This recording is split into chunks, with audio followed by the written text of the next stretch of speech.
We salute, Lord,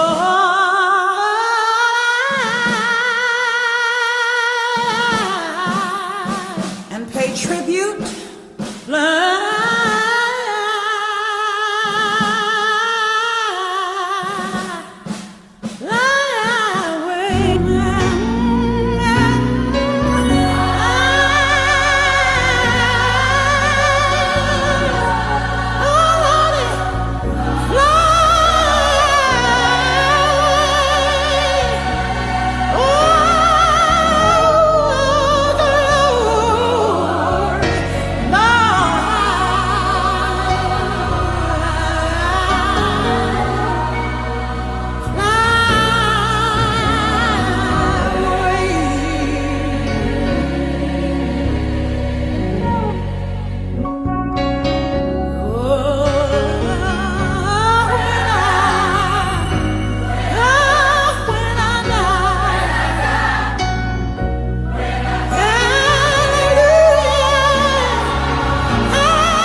John 2, chapter verse 25, sorry. I needed not that any should testify of man, for he knew what was in man. Amen. Many of you knew my mom, many of you did not. Some of you met her, some of you knew her in person. However, just to say a little bit about the woman that she was. And I'm also going to say the woman that she is, because all of us present here are a representation of her.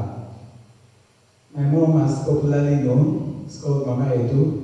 That's Edo over there, and my big brother. She liked to speak English.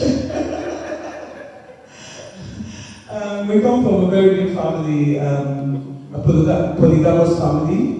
My mom was the second wife in the family, but she brought to our family something that was different.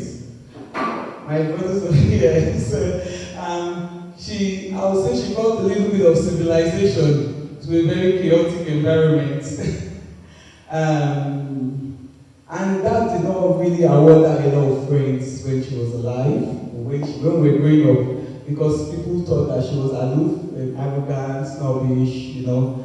But one thing that stood out in her character was that she would go out of her way for you, you know. Growing up, I looked at my mom. Should I say this? I looked at my mom as somebody that was weak. You know, she was nice, she was good, she could forgive and forget, you know, all of those things that the Bible says we should do. You know, you offend her today, you say sorry tomorrow, and it's okay, and that's it. So I thought that was a weakness, you know, and said, I didn't really want to be like that. But I grew up and found out that was the biggest strength. It wasn't something that came freely or easily to anybody, because it's very difficult for you to forgive people when they offend or hurt you. And to be able to just do that without any grudge, that is something that I, as a woman today, I try to aspire to be, to emulate. because that was her greatest strength. She was a housewife. So I think from the day my dad married her, she stopped working, so she became dependent. And one of the things I thought was, no, you need to be independent. But those were the things that made her the woman that she is, that she was. It's difficult to believe that mom is dead, so I keep using the present to qualify her. She had a lot of children. The children were not just the children that she bore, but the children are my brother Fadri, my brother Osasui, my sisters-in-laws, my nieces, my nephews, everybody, they were my friends, and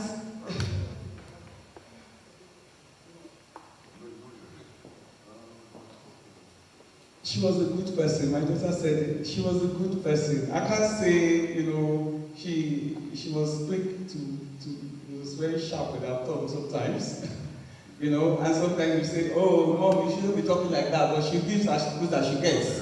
But it was like, that made it easy for us to relate with her, I'm going to call on my cousin, so she can say a little bit about her, because sorry, Valerie.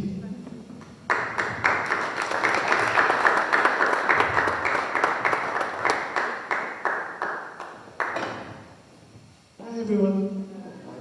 Yes, you heard my auntie, my dad's younger sister, just to describe the relationship. And as you heard, she was, and yeah, it is quite interesting using was, but bearing in mind, as Christians, that and knowing that she was one, we can say was without feeling like it's totally cut off. We can say was for this aspect of life, we can say was for this phase of life, this place in life, this realm in life. Because we know that there is a place called heaven where she is alive, and then we would use is there. So if we say here, because she's not physically here, we will say was. And I just thought to, touch on that, because I know as much as we want to rejoice, it is still sad, because the reality here is she's not physically here, and we miss her. And we'll miss her presence, we'll miss her love. There are many people to miss her. Many people to miss her. She loved children, she loved people, and her life testifies of that.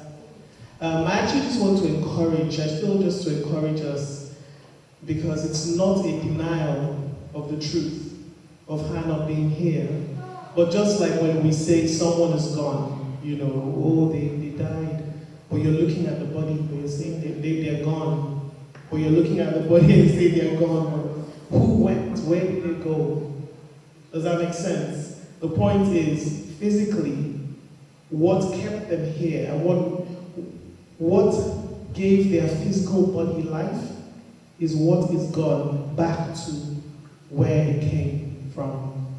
And so I just want to encourage us to just bear that in mind, that she's not here physically where our physical bodies are the reality, but she is somewhere else with the Lord, the very one who breathed her out, released her into that physical body, allowed her to function here on earth. Are you guys with me? So because of that, as much as it's like she's gone, not here, we know that she's gone and she is very much alive somewhere else. And that somewhere else, we know is in the presence of the Lord. That somewhere else, we know is where we all, in our own hearts, want to be. And that's why the reality of embracing the love of God through Jesus Christ, embracing what it is He's done for all of us, is what gives us the assurance of being able to say, was here, but knowing that it will be a reality of being present together someday. So I just wanted to encourage you and say, she's not here, but we are here, and she's here with us in our hearts and the memories. That's what I have, the memories. the memories is what keeps her alive here with us. God bless you all. I'd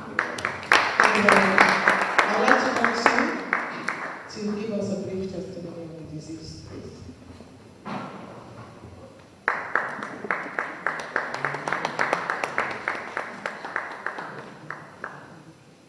Good afternoon, everyone. My name is Sui.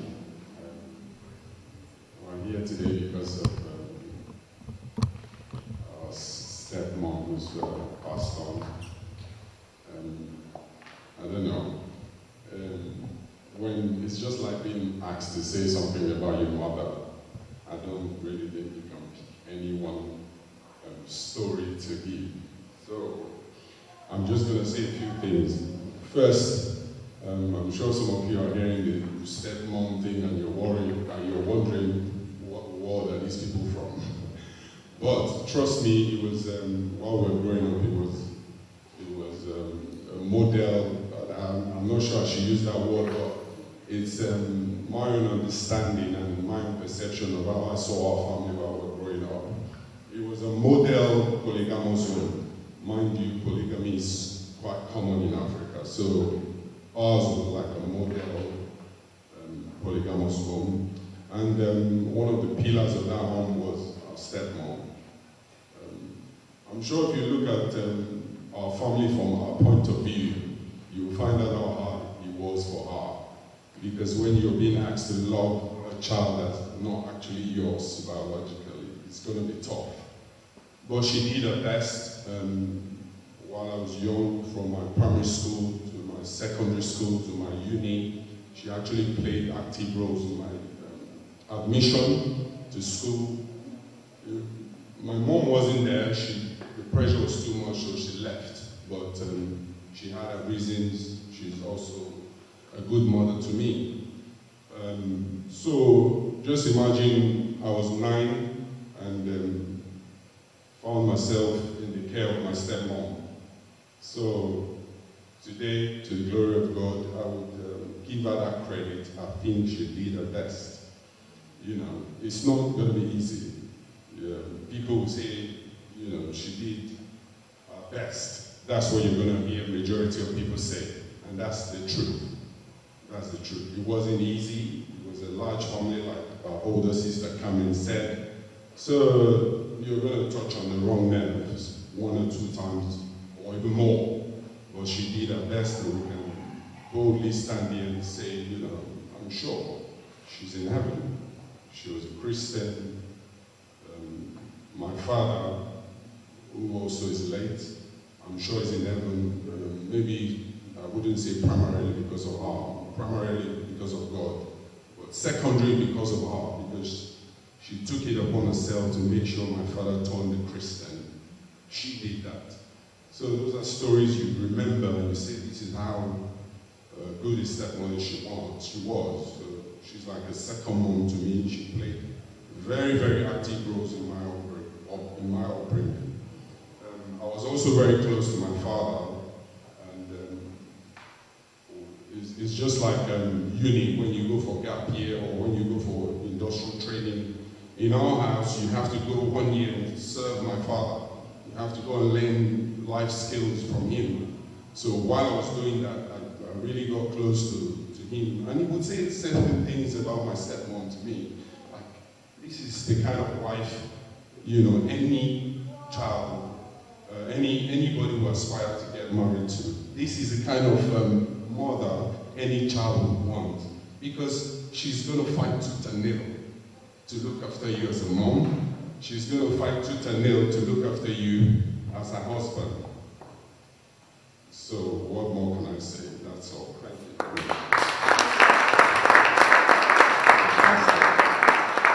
I'd like Fajri to say a little bit about our mom. Good day, everyone. My name is Fajri.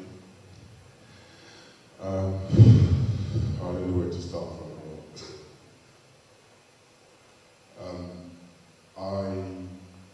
I wouldn't call her my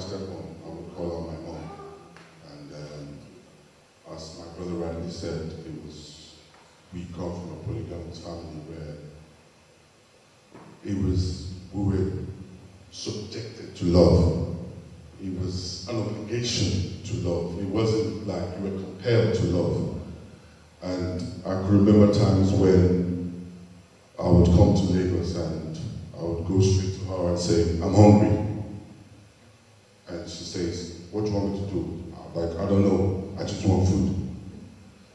And there were certain things I would do and get away with it that I wouldn't get away with my own mom. Because I knew she would always want to be fair. And okay, sometimes I would try and manipulate her and say, listen, are you doing this because you love my mom? She said, no, don't say that. Don't say that. And she, it touched all of us, and it was a wake-up call for me, especially. I just realized we're all connected in the family. You know, we've lost stepmoms, but she was a pillar. She was always with my dad, and sometimes I wanted something from my dad. I would go to her rather than go to my mom and say, please help me talk to my dad, I need this money. And she was approachable. My elder sister came and said she was weak, and I laughed. But it was her weakness. Yes, she now later rephrased it saying it was a strength, because being a mother from a polygamous home, the only way you could pull through is just to be weak. If you try to be strong, the strong ones didn't survive, the strong ones got frustrated, the strong ones, but the weakness carried us on. And sometimes I wanted to see.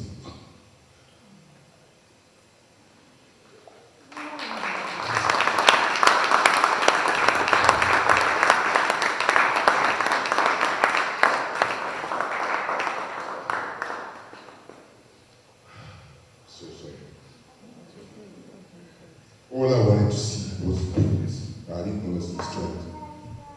I wanted to see her weak, and that was what made me strong. And she's in heaven. Thank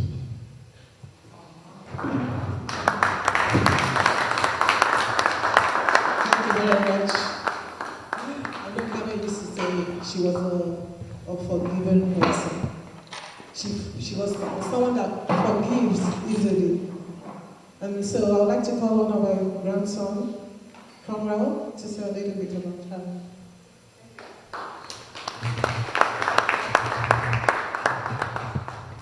I'm sorry, I got kind of on the spot. I don't have much to say about like her early life or her middle life. But obviously, every time from what I remember her, like every time she came around to like our house, she stayed with us. You could tell that she like loved everyone around her, all of her kids, all of her like sisters, brothers. You could tell even the people back home, like she would always be talking about them, like telling stories about like this and that. You could just tell like how much she like cared about the people around her, everyone. Like me, she met my girlfriend just one time, and even that time, like you could tell that she just cared. Like she was loving, she was welcoming, and even though I might have not seen her that much, it felt like every time she was around, like it felt like she was like a proper grandma. Like it wasn't even as if I like didn't see her that much. It felt as if she was always there for us. And yeah, that's just how she should be remembered, loving, caring. She might have had unorthodox ways of trying to get family together and stuff, but yeah, that's the kind of grandma she was. Hello everyone. I just want to say that Grandma was very caring, and I remember every time I'd see her, she'd always like force me to eat food if I wasn't hungry. So like she'd insist that I take it even if I didn't want it. So I feel that shows that she's a really caring person. And also she'd always ask how my football was, and she said she wanted to come see me play, but I hope I can make her proud when she's watching me from above.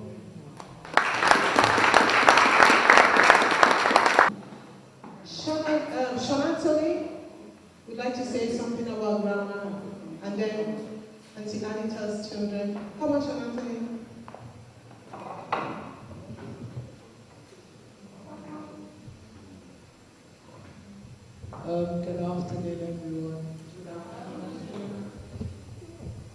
haven't seen Grandma that much in my life, but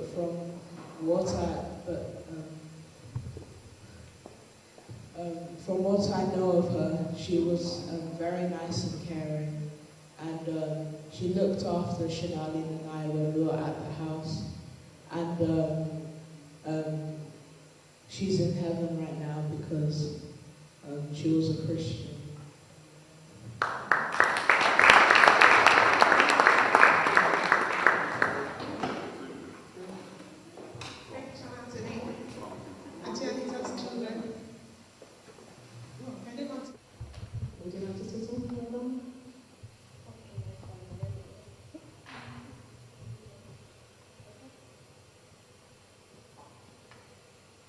She was a good person.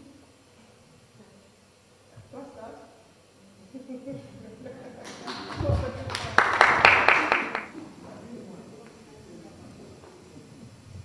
Well, Grandma was with me and my family before, and she really helped us, you know.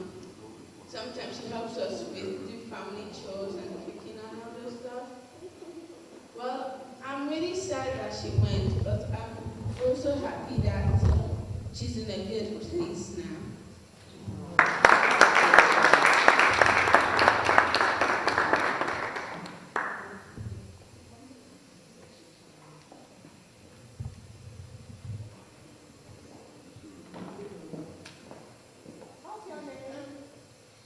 I'm really sad that Grandma's gone, but I'm very happy that she is in a very good place now.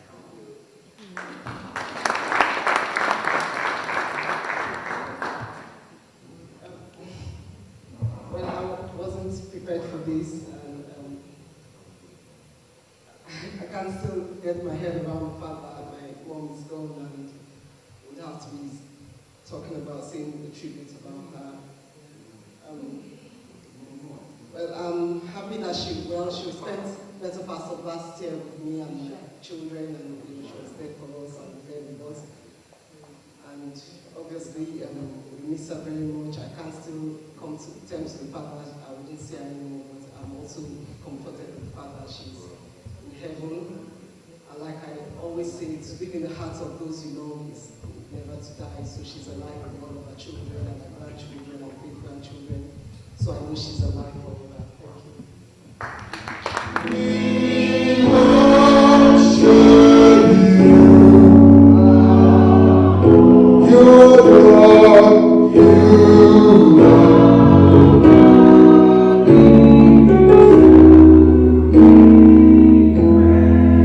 You know, there's a time when we should, we plug in and we realize there's something and we know the presence of God is here with us.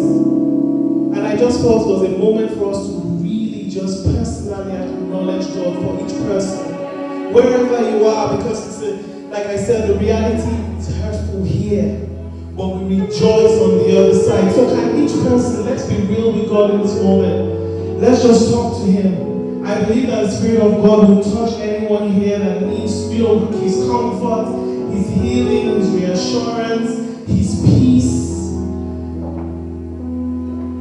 Just in this 1 minute, each person in your own words, in your own heart.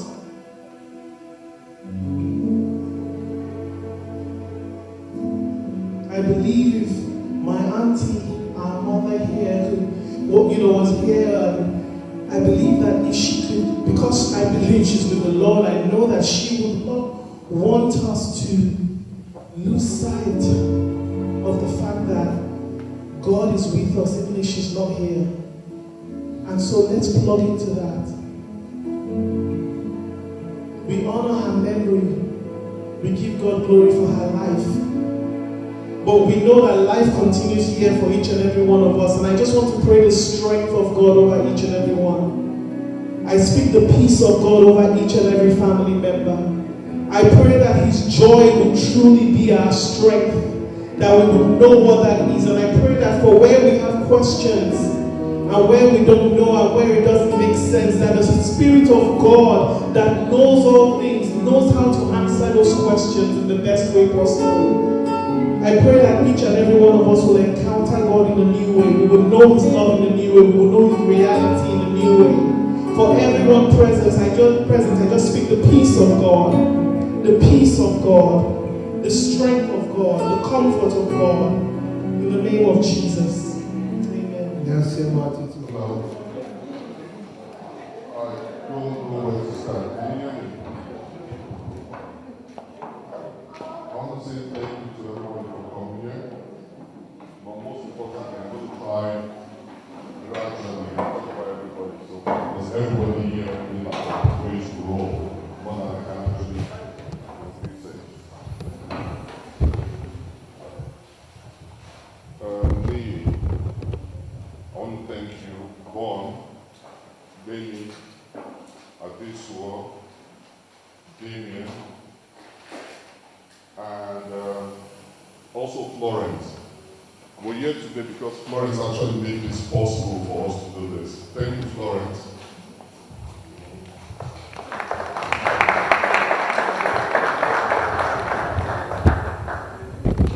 Remy, BC, Teresa, and I'm going to see this one, Vivian.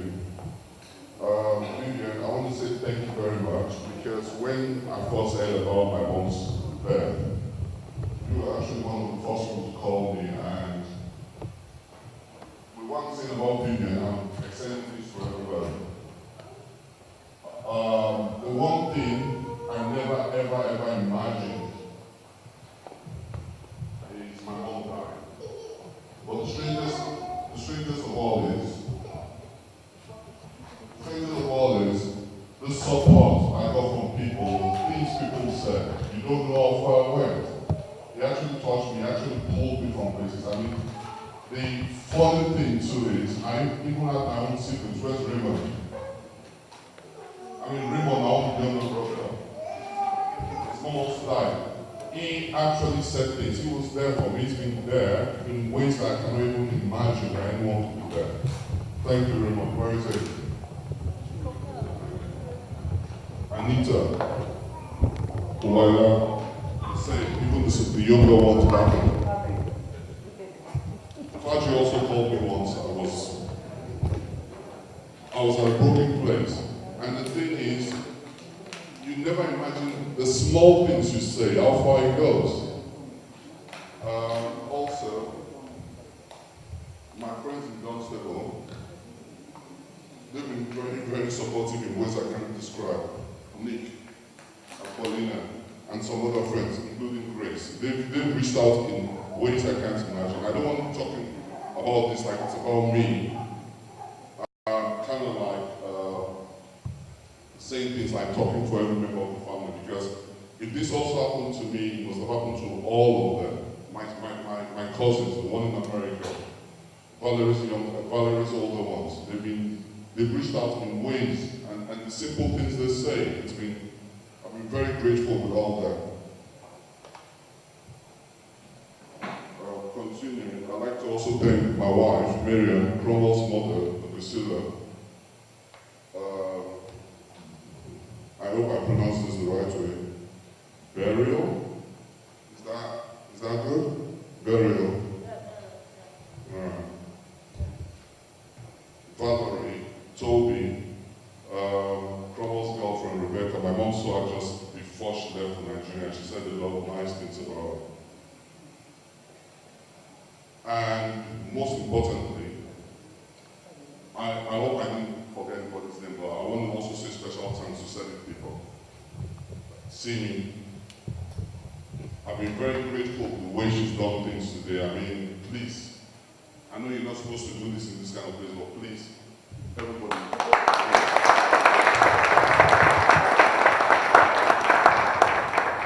And also the grandkids, they've been very lovely in all of this too. And thank growing up, I was supposed to be the bully of the house. And one thing is, I forbid a lot of things, like using the word step. It never happened when I was there. So I thank my brothers, Faji and Yasui, for what they've done today and all the things they've said. Thank you.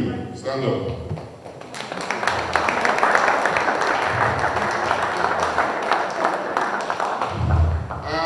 most importantly, we're here today because one person made this happen. My sister, Wanda, come and get up. She made this happen. She organized all this. She got everybody there. All the things we do here because of her. So please, another round of applause for my sister. Okay, I'm going to pass this back on to Sydney. Thank you very much. It's not over yet. We like to have some music. I'm sure it sings I think it should be an